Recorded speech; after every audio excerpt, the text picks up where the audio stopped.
eh, pembebasan atau konsep-konsep Islam mengenai pembebasan kaum mustada'afin ya.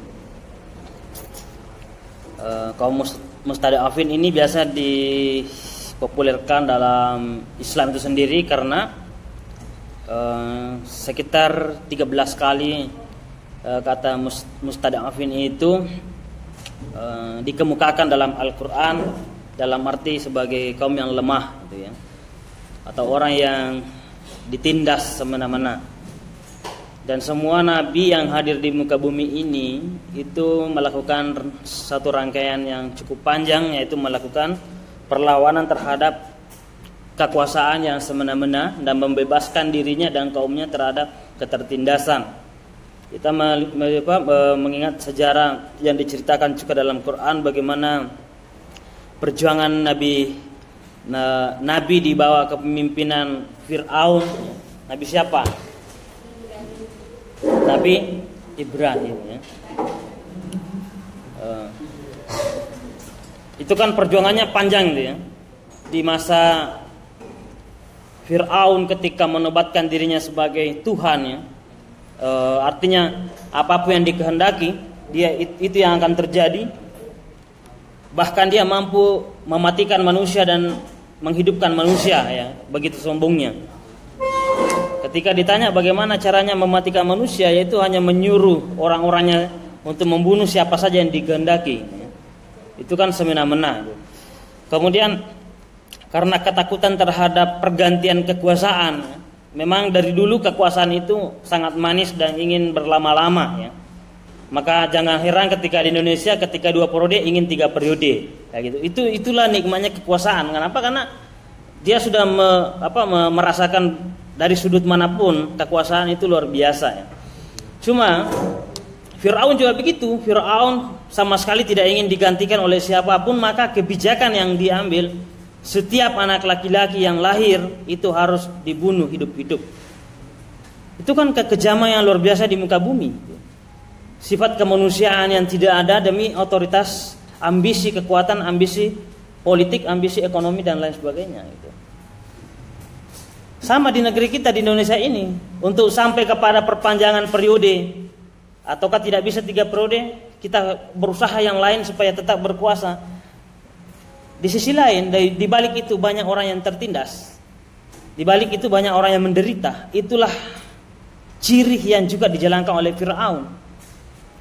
Tapi itu ternyata waktu itu terus diupayakan supaya ada kaum yang membebaskan. Nah, nabi yang lain juga begitu. Sampai Nabi Isa, bahkan nabi yang terakhir Nabiullah Muhammad SAW juga melakukan pembebasan dari kelompok-kelompok Quraisy yang waktu itu yang sangat jahiliyah gitu. Oke. Bukan laki-laki yang dibunuh hidup-hidup seperti di masa Fir'aun, tapi kaum perempuan yang dibunuh hidup-hidup di masa jahiliyah. Karena dia dianggap bukan manusia sebagaimana laki-laki, dianggap sebagai ras kedua atau non manusia. Dia sebagai beban. Jadi perempuan itu beban. Jadi perempuan tidak punya kehendak berbicara, tidak punya pendapat. Dia sebagai objek yang bisa dimiliki. Jadi perempuan itu bukan manusia di masa jahiliyah itu, tapi perempuan itu sebagai satu komoditi, properti, bisa dimiliki. Maka laki-laki waktu itu kadang memiliki istri sampai ratusan, apalagi punya kekuasaan. Sebenarnya dia tinggal memilih siapa saja yang mau diperistri, sampai ratusan. Bahkan waktu itu perempuan juga digauli banyak laki-laki. Nanti ketika hamil dia menunjuk satu orang laki-laki. Bahkan kan ketidakadilan di masa jahiliyah. Perempuan tidak dipandang sebagai setara dengan laki-laki, dia sebagai properti. Bahkan di masa jahiliyah juga, ketika misalnya Anda memiliki ayah yang sudah memiliki sekian banyak istri, kemudian memiliki istri yang terakhir masih sangat muda, cantik, kemudian dia meninggal, Anda sebagai anaknya itu Anda bisa mewarisi ibu tiri Anda. Itu kan namanya perempuan disposisikan sebagai properti, bisa dimiliki. Jadi jangan bermimpi menerima waris, karena Anda pun diwarisi, gitu ya. Artinya Anda pada posisi itu sebagai objek, ya, bukan sebagai pelaku.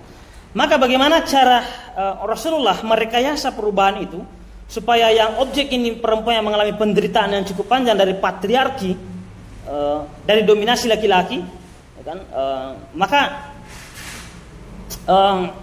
ketidakadilan pada perempuan itu diawali oleh dominasi laki-laki, ya. Terlalu berkuasanya maskulin di bawah kekuatan feminisme, ya. Jadi kaum perempuan yang mewakili kaum feminis itu terlalu didominasi oleh laki-laki. Dan itu juga mempengaruhi penafsiran Al-Quran, karena hampir ulama-ulama kita itu laki-laki, gitu. Jarang perempuan muncul sebagai ulama perempuan kecuali belakangan modern. Mengapa? Karena ketika ada pembebasan tadi, ya, ada kebebasan perempuan dalam berpikir juga, gitu. Nah, itu sebabnya ketika Anda menemukan kadang-kadang tidak adil ajaran-ajaran fikih itu bagi kaum perempuan. Misalnya, ketika kamu sudah menikah dan suamimu menginginkan hubungan suami istri dan perempuan menolak, wah, sebagian ulama mengatakan itu boleh diikat, boleh dicambuk, boleh dipukul. Itu kan tidak manusiawi, gitu. Padahal itu kan berbeda sekali dengan keinginan Quran. Tujuan Allah itu bahwa kamu menikah itu sebagai pasangan, gitu.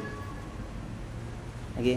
Sebagai pasangan artinya saling melengkapi, bukan pemaksaan. Nah, mengapa ada tafsir begitu? Menindas karena ketertindasan pada perempuan yang didominasi oleh laki-laki. Okay. Sejarahnya begitu. Nah, bagaimana strategi Nabi Muhammad itu membebaskan perempuan? Yang pertama dari segi zakat dulu. Dari segi warisan. Di dalam Al-Quran dikatakan laki-laki mendapat berapa dalam warisan? Ya, laki-laki mendapat 2, perempuan mendapat 1. Itu kan masih tidak adil kalau dari segi statistik. Salah satu pemikir kontemporer yang namanya Fastur Rahman, salah satu pemikir Islam asal Pakistan tapi guru besarnya di Amerika, Universitas Chicago, Amerika. Dia itu gurunya Nurholis Majid, gurunya Syafi'i Ma'arif, gurunya Amin Rais, pemikir-pemikir di Indonesia. Banyak yang belajar di Amerika itu murid langsungnya dari Fastur Rahman, seorang guru besar Islam. Dia katakan begini, setelah dia melakukan penelitian panjang mengenai ayat itu tadi. Jadi tradisi barat itu tidak hanya membaca Quran, tapi setiap ayat itu diteliti, gitu ya. Jadi Fastur Rahman itu menjadi profesor Islam itu. Dia meneliti satu ayat yang bicara tentang bagaimana pembagian warisan. Dia menggerakkan peneliti muslim dan peneliti non muslim. Dia katakan bahwa ternyata di masa jahiliyah sebelum ayat ini turun, perempuan itu pada posisi -0, gitu ya, -0. Nanti ketika aturan penerimaan dari warisan ini, laki-laki mendapat 2, perempuan mendapat 1, sebenarnya bukan statistiknya. Tetapi perempuan diangkat oleh Nabi Muhammad dari -0 menjadi 1. 2 lompatan, 2 dikit. Jadi -0, 0 menjadi 1. Jadi cara memahami ayat ini tidak sekedar untuk pembagian bahwa laki-laki itu banyak, perempuan itu sedikit. Bukan itu yang paling inti. Yang paling inti adalah perempuan berubah status dari objek menjadi subjek. Dari benda yang diwarisi menjadi penerima waris, artinya berubah itu. Itu kan suatu revolusi teologi luar biasa dalam Islam. Nah, ini yang dikritik oleh Asghar Ali Inginer juga. Teologi selama ini yang diajarkan oleh ulama, oleh ustadz, hanya bicara tentang keesaan Tuhan, hanya bicara sifat-sifat Tuhan, hanya bicara tauhid. Tidak membicarakan bagaimana Islam itu penting sekali membebaskan kaum tertindas, kaum yang mengalami penindasan dan ketidakberdayaan, gitu. Orang yang tidak didengarkan ucapannya, tidak didengarkan, dimarginalkan. Tadi ada pertanyaan, dimarginalkan. Kenapa? Kaum perempuan itu selalu dimarginalkan. Kamu ini pikirannya lemah, gitu. Belum tentu. Pikiran perempuan itu punya punya kemampuan berpikir luar biasa gitu ya. Jadi ada kesetaraan, ada gender di dalamnya gitu ya. Nah, itu luar biasa. Nah, itu pun kalau kita melihat Islam itu sebagai sesuatu yang terbuka, kita jelaskan tuh. Askar Ali Ghinir itu dalam bukunya Teologi Pembebasan, dia mengharapkan teologi kita banyak bicara tentang pembebasan orang-orang miskin dan orang-orang yang kaum perempuan yang lemah, orang-orang yang tidak didengarkan pendapatnya, itu harus diberikan ruang untuk berdiskusi. Begini, jangan laki-laki semua yang mendominasi tafsir Quran misalnya, tapi berikan kesempatan perempuan berbicara. Bagaimana misalnya Imam Syafi'i bicara tentang haid, kan dia tidak mengalami gitu kan, dia tidak mengalami menstruasi, kan yang lebih bagus itu perempuan yang bicara tentang itu. Tapi kan selama ini perempuan kurang didengar. Dan maksudnya dia memang di masa penafsiran Islam itu berkembang, perempuan masih dalam kondisi termarginalkan. Meskipun sudah dibebaskan oleh Rasulullah sebagai objek, menjadi subjek, tetapi tidak otomatis diberikan kebebasan sama laki-laki dalam berpendapat dan menafsir misalnya, atau memiliki hak bicara gitu ya. Indonesia sudah mulai itu menggodok, meskipun di parlemen belum setara antara laki-laki dan perempuan. Belum ya, antara perempuan itu masih sedikit sekali bandingannya dibanding dengan laki-laki. Padahal hak-hak perempuan di Indonesia ini begitu banyak. Nah, siapa yang memperjuangkan itu? Nah, inilah yang disebut sebagai kaum mustad'afin. Yang kedua, yaitu orang yang tertindas tapi punya bakat, punya kekuatan untuk melakukan perlawanan. Maka perempuan itu harus selalu berani juga tampil di depan publik, di sosial dan politik. Karena siapa yang mau memperjuangkan hak cuti Anda melahirkan, hak cuti Anda menyusui, hak cuti Anda dan lain-lainnya, yang merasakan kan perempuan. Nah, kalau yang di DPR yang didominasi laki-laki, maka hak perempuan tidak jadi. Tetap menerima penindasan. Di negara-negara maju, dari perempuan yang mulai hamil itu diberikan hak cuti, jalan terus gajinya, dan disuplai oleh pemerintah. Itu kan luar biasa. Di Indonesia sudah menjelang lahir masih bekerja.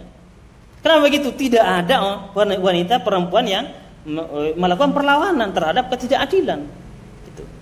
Itu tipe yang kedua ya. Ada mustadafin yang pasif yang memang sama sekali tidak punya kemampuan.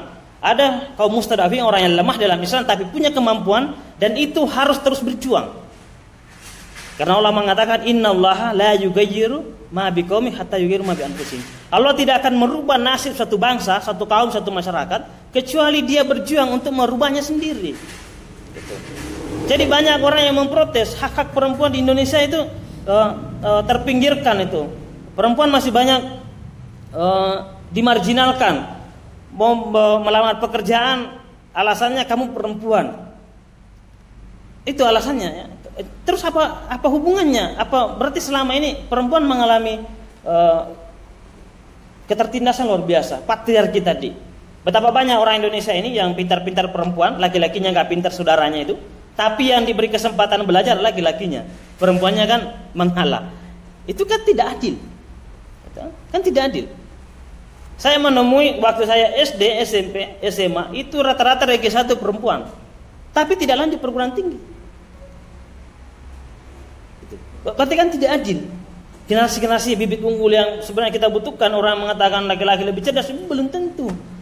Ya, dalam situasi tertentu itu perempuan bisa lebih cerdas dari laki-laki, tapi dia tidak diberi kebebasan sebagaimana laki-laki. Ya. Nah, itu harus diperjuangkan. Nah, di dalam Islam itu kita harus memperjuangkan melalui dengan kekuatan tadi. Jadi kata Nabi, untuk merubah keadaan, rubahlah keadaan itu dengan tanganmu. Biadihi, kekuatan. Apalagi yang kedua, ketika melihat kemungkaran, ketika melihat keadaan mau Anda rubah, ubahlah dengan tanganmu. Bagaimana Anda bisa punya tanda tangan semua kebijakan berubah? Itulah tanganmu. Gitu. Bisa disimulkan juga dengan perjuangan. Itu 1945 sampai 1945 itu para pejuang kita umat Islam terutama itu berjuang dengan tangannya, mengangkat pedang dan senjata dan macam-macamnya. Itu kan periode mereka untuk melepaskan diri dari ketertindasan. Nah, sekarang periode Anda berbeda, generasi Anda generasi Z, ya. Anda menghadapi generasi Alpha itu berubah. Sekarang bukan lagi perang fisik, tapi perang paradigma, perang karya, gitu kan. Perantangan kita menari di atas tulisan, keyboard dan macam-macamnya tidak lagi seperti dulu, gitu kan. Itu semuanya kekuatan yang harus diberdayakan sebagai kaum orang-orang yang tertindas. Gitu ya. Jadi Islam itu sangat melarang. Nah, ada teologi dalam Islam yang jarang kita kemukakan terus-menerus, bahwa dalam surah Al-Maun ya, ayat 1 sampai 7 itu jelas sekali bicara tentang kaum mustada'afin itu ya. Bagaimana ya selama ini kita terlalu puas diri dengan banyak sholat, banyak puasa, puasa, salat, kemudian mengagungkan Allah, berzikir gitu. Tapi tidakkah kita membaca Allah mengatakan ara'aital ladzi yukatsibu biddin? Apakah kamu tidak tahu orang yang mendustakan agama?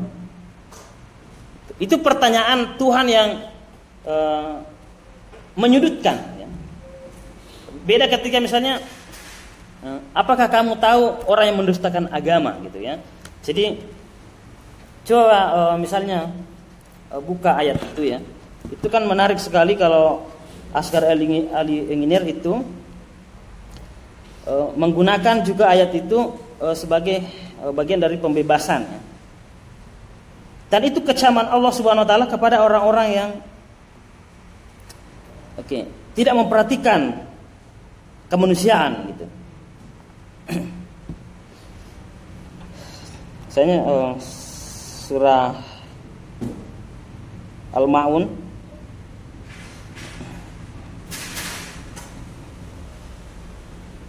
yang punya Al-Quran, yang punya HP yang ada Al-Qurannya juga itu dimanfaatkan ya, dibaca-baca gitu ya.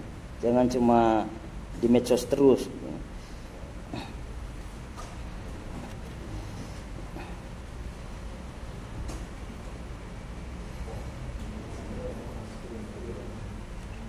Jadi tahukah kamu orang yang mendustakan agama? Jadi kita sholat, kita berzikir, itu masih disebut sebagai mendustakan agama gitu. Fadzalika alladzi yad'ul yatim. Maka itulah orang-orang yang menghardik anak yatim. Jadi jangan main-main dengan anak yatim gitu ya. Itu anak yatim luar biasa dilindungi di dalam Islam tuh. Anak yatim. Karena kenapa? Dia sangat lemah sekali ya. Dia lemah. Anda saat ini cukup bersyukur misalnya masih punya orang tua. Kata para peneliti generasi Z, banyak generasi Z, 10.000 generasi Z menganggur saat ini, tidak bekerja, kadang tidak sekolah dan tidak pelatihan. Kemudian generasi Z saat ini cenderung ingin langsung kerjanya bagus dan gaji tinggi, tapi tidak berjuang dari awal, lompat. Cenderung ketika bekerja tidak puas, pindah terus. 1 hari 2 hari masuk, pindah pengen yang lain.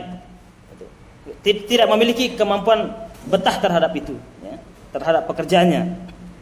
Nah, karena kenapa? Masih ditopang oleh orang tua yang membiayai. Ya, dia baring-baring aja, nggak usah kerja karena kerja itu melelahkan. Masih menggantungkan diri terhadap santunan orang tua.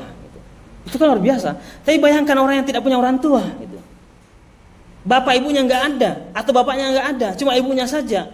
Luar biasa bagaimana pontang-panting dia bekerja menafkahi anaknya, gitu kan? Apalagi yang kedua-duanya sudah tidak ada, itu orang yang sangat lemah sekali, dihardik lagi. Gitu. Itu kata Allah, sholatnya bagus pun itu tidak ada gunanya. Karena kenapa? Dia termasuk orang yang mendustakan agama, omong kosong, bohong besar dia beriman. Orang-orang di sekelilingnya dihardik. Apalagi? Wala yahuddu ala ta'amil miskin, dan tidak mendorong memberi makan orang miskin. Ya. Bukan hanya mendorong orang untuk menolong orang miskin, itu pun tidak dilakukan, apalagi memberi. Gitu. Ya. Jadi memotivasi orang pun untuk memelihara anak-anak miskin, yatim piatu, fakir miskin, ya, orang-orang terlantar, itu pun tidak dia bahas. Yang penting dia sudah ke masjid, sudah puasa, sudah sholat, sudah selesai. Itu surga pasti. Itu belum tentu. Kata Allah, ara'aitas allazi yukazzibu biddin, mereka mendustakan agama itu. Dia enak-enak makan di McD, dia enak-enak makan di tempat-tempat yang mahal gitu. Berapapun harganya dia bayar. Tapi kalau ke pasar tradisional, 500 rupiah pun untungnya ini penjual masih terus berkeringat tawar menawar. Ini 500 rupiah, ingin dipotong, nggak jadi beli, pindah lagi itu, menyusahkan penjual pedagang kaki lima. Tapi coba Anda ke Indomaret, Anda kan tidak pernah bisa nggak didiskon 500 rupiah. Ini kan paradigma ini yang harus kita rubah. Ya. Bahwa selama ini kita jangan sampai kita terlalu banyak menindas orang, kita terlalu banyak menindas tanpa kita sadari gitu ya, tanpa kita sadari. Oke. Meskipun Anda tawar-menawar seperti tadi yang terlalu alot ya, misalnya sudah tidak masuk akal lagi, tapi ada orang yang kita tindas gitu ya. Tapi ternyata kita ke penjual yang lebih gede-gede itu kita tidak berani untuk meminta potongan gitu. Nah. Okay. Bahkan fawailul lil musallin, maka celakalah orang yang sholat, alladzina hum an sholatihim sahun, yaitu orang-orang yang lalai terhadap sholatnya. Jadi orang yang sholat pun bisa celaka ketika hanya mengerjakannya saja, tapi tidak memaknai sholatnya itu sendiri. Jadi ada kebermaknaan. Maka itu sebabnya Allah sendiri mengatakan tujuan sholat itu salah satunya innas sholata tanha anil fahsya'i wal munkar. Tujuan sholat itu adalah mencegah perbuatan keji dan munkar. Ketika Anda melihat kemungkaran, Anda diam, meskipun Anda sholat terus menerus, itu tidak ada gunanya. Karena sholat Anda tidak menggerakkan Anda untuk melakukan perlawanan terhadap kezaliman. Apa akibatnya kalau dalam dunia mahasiswa misalnya, semena-mena UKT naik, gitu kan? Betapa banyak orang-orang miskin pedesaan yang punya bakat luar biasa, tapi terhalang bakatnya itu hanya karena tidak mampu bayar. Kapitalisasi dunia pendidikan, gitu ya. Sekolah mahal, kuliah mahal, ya. Hanya orang-orang berduit yang bisa mengenyam pendidikan tinggi. Dan orang-orang yang tidak berduit meskipun punya talenta luar biasa itu tidak diapresiasi. Itu kan ketertindasan. Mengapa begitu? Karena diamnya para mahasiswa. Yang penting udah kuliah, setelah itu pulang ke rumah, tidur di kasur, main HP, besok berangkat lagi. Itulah disebut sebagai diamnya orang-orang intelektual, diamnya orang-orang berpendidikan, menyebabkan malapetaka masa depan. Ya. Kayak gitu. Kebijakan pendidikan terus tidak adil gitu. Tidak adil, kualitas pendidikan kurang bagus. Itu semua harus disuarakan. Kalau tidak disuarakan, itu kan semena-mena menindas masyarakat kecil. Kalau Anda tidak merasakan, banyak yang orang lain merasakan itu. Bisa teman Anda, teman sekolah Anda yang dulu, bisa sekampung Anda itu merasakan ya. Punya potensi tapi tidak punya dana. Ya. Oke, itu ketertindasan. Sekarang yang banyak dihujat dulu Rocky Gerung misalnya. Dianggap kritiknya itu pedas banget terhadap pemerintah gitu kan, sembarang mau dikatakan tuh. Nah, beberapa hari ini ketika kasus apa yang saat ini pemerintah ingin paksakan lagi, Anda tahu? Ya? Apa? Disebut sebagai apa tuh? Tapera, tabungan penderitaan tabungan perumahan rakyat. Anda lihat itu kok komentar-komentar netizen di media sosial, lebih pedas kritikannya daripada Rocky Gerung yang selama ini kita hujat mereka. Itu apa artinya? Kira-kira. Ya. Yang selama ini anggap itu tidak baik, tidak beretika, sekarang hampir semua masyarakat tidak beretika lagi tuh kritikannya. Karena kenapa? Sudah puncak klimaks dari suatu kekuasaan yang semena-mena. Yang sebelumnya dia tidak sadari, tapi ada orang-orang segelintir orang yang sudah menyadari betul karena dia memiliki pemikiran tajam masa depan. Tapi waktu itu dihujat, sekarang baru dibenarkan hujatannya itu, bahwa ternyata apa yang selama ini dikritik, ternyata memang itulah yang terjadi. Sekarang semuanya baru merasakan itu. Wacana UKT naik, baru semuanya mulai bereaksi.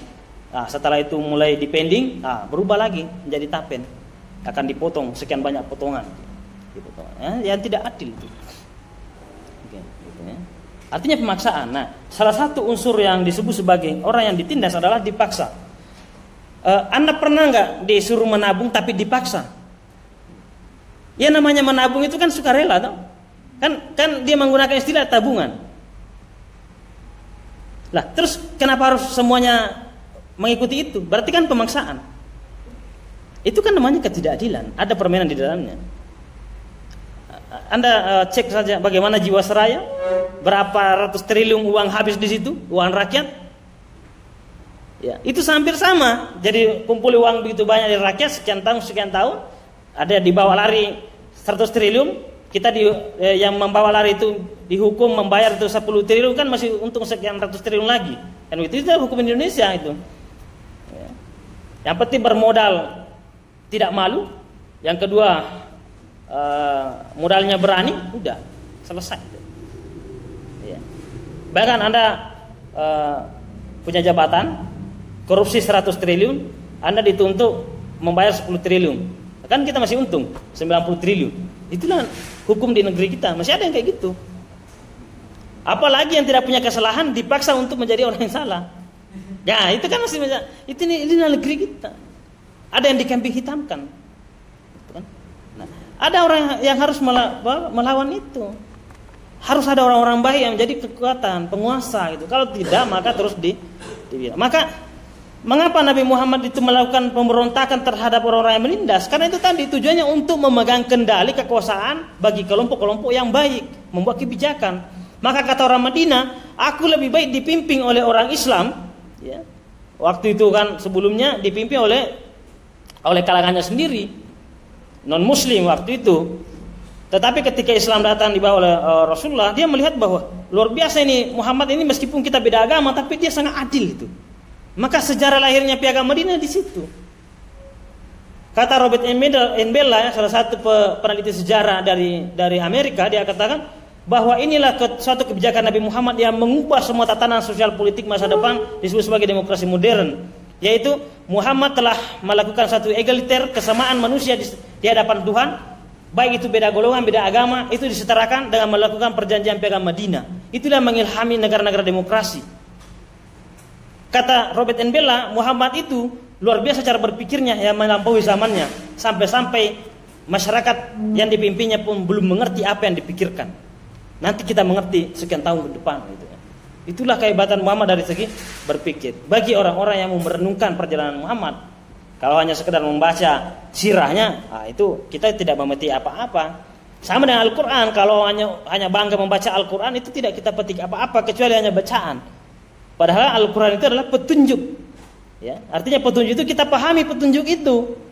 Gitu. Misalnya 30 meter ke kanan masuk UIN Salatiga. Itu kan kita mengerti petunjuknya. Anda masuk petunjuk itu dan betul jalan yang benar. Tapi Anda nggak ngerti petunjuk, pokoknya kemana saja ya, nggak ngerti. Oh, petunjuknya nggak ada pemahaman tentang itu, maka kita keliru. Sama dengan Quran juga.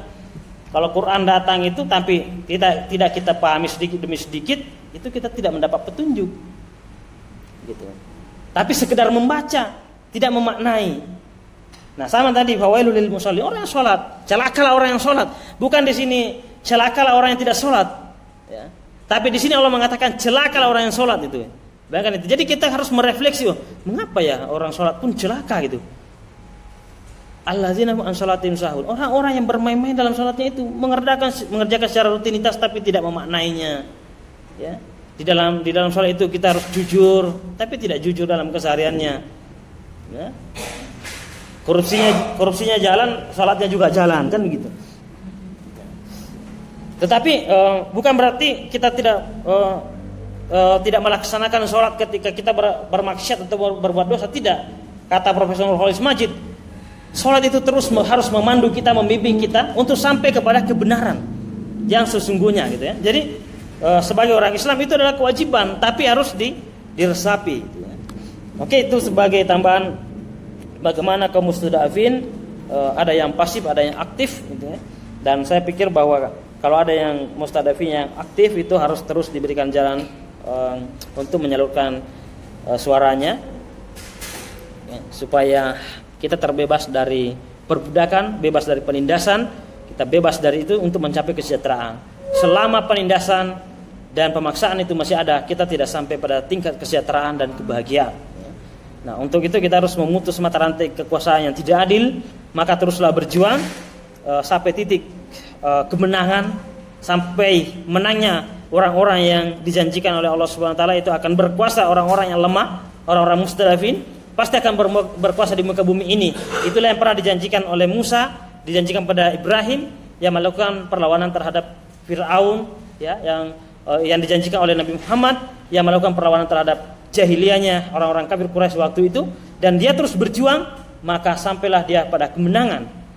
Itulah kaum mustadafin yang sukses, yaitu dia menyadari potensinya, kemudian melakukan perubahan untuk merubah sesuatu yang lebih baik. Cukup sekian.